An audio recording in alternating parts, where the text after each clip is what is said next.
actual definition of capitalism is a system where production is organized for profit, where the centers of economic power are privately owned, and they operate in order to maximize the return on the investment of those who own them. Production organized for profit. That's what capitalism is. And capitalism, the economic system of capitalism, has gone through 4 stages. And we're in the 4th stage of capitalism. And we're going to talk about what those 4 stages are. The first stage of capitalism is what's called primitive accumulation. Primitive accumulation. And that, it's important to talk about primitive accumulation because what we're told is that the richest of the rich, right? The billionaires, the monopolists, the people that run the world, well, they're there because they worked really, really hard, right? They just worked so much harder than everybody else. Well, primitive accumulation, the origins of capitalism, reveals that capitalism began with mass theft. And that theft started in Europe. Anyone ever watch Robin Hood?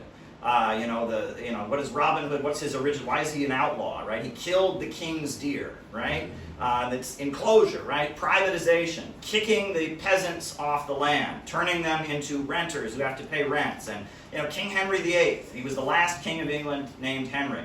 And there's never been another king of England named Henry after King Henry VIII. And it wasn't because of his 6 wives. It was because of the fact that he was quite brutal in the privatization. And that he made it a crime to be homeless. And there were, tens of thousands of people who were hung for being vagabonds, being homeless. And as they kicked the peasants off the land, all kinds of people were being executed. I have ancestors from Ireland and Scotland.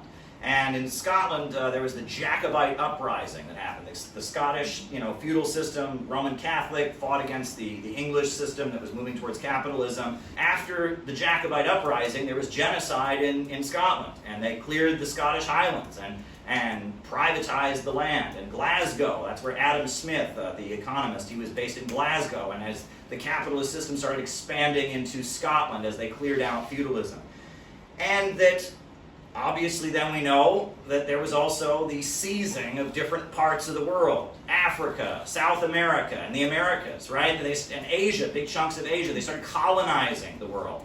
And the colonialism brought a huge amount of wealth into Europe.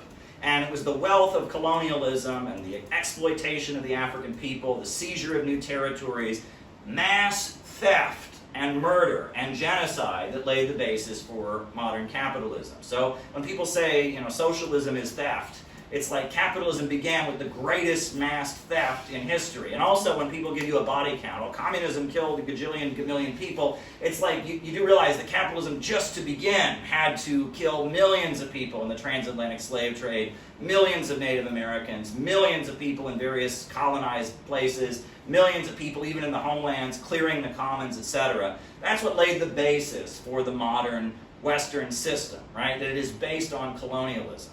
And that's what makes a really big difference between, the new economy that's rising in the world today and the Western system, is that Russia and China, they got to be wealthy countries without primitive accumulation. China was able to lift itself up without going all over the world and killing millions of people and impoverishing them in order to bring the wealth back to China in order to make China wealthy. Russia was able to build itself up without going all over the world and killing millions of people and impoverishing them in order to make Russia a strong country. And there's a fundamental difference between the new superpowers and the new economy that's arising in the world and the Western system centered around Wall Street and London, which is that the Western system is based on colonialism, and that's an important thing. And you want to get spiritual about this. When I was in Iran, I learned that in Shia Islam they have a particular interpretation. In Islam they talk about haram. It means sin, right? That if you sin, right? If you do something, but they argue that sin corrupts things. Haram corrupts things, right? That if you steal food and you eat it, it might make you sick, right? If you buy a house and the loan that you get to buy your house doesn't follow the Islamic law, that house might be dangerous, it might catch on fire. The idea is that if something is acquired in an impure way, it is corrupted. And in the legal system, they talk about fruit of a poison tree. That's a legal term. If the police search your house, without a warrant, what they find is inadmissible because it was acquired in an impure way. And that there's a corruption. And when we talk about what's going on in America right now, when we talk about the spiritual problem that we're seeing all over the country of people not knowing who they are and the suicide rate and drug addiction, we can't separate it from primitive accumulation. We can't separate it from the fact that there is a spiritual curse hanging over America. And I would argue that wokeism, right? Wokeism is all about changing the words. Wokeism is all about call-out culture. I would argue that that's some kind of weird attempt. They think that if they say the magic words, they can make the curse go away, right? If we just say systemic racism, if we just use the right pronouns, we can make this curse go away. Well, you can't make the curse go away with words. The economic foundations have to be changed.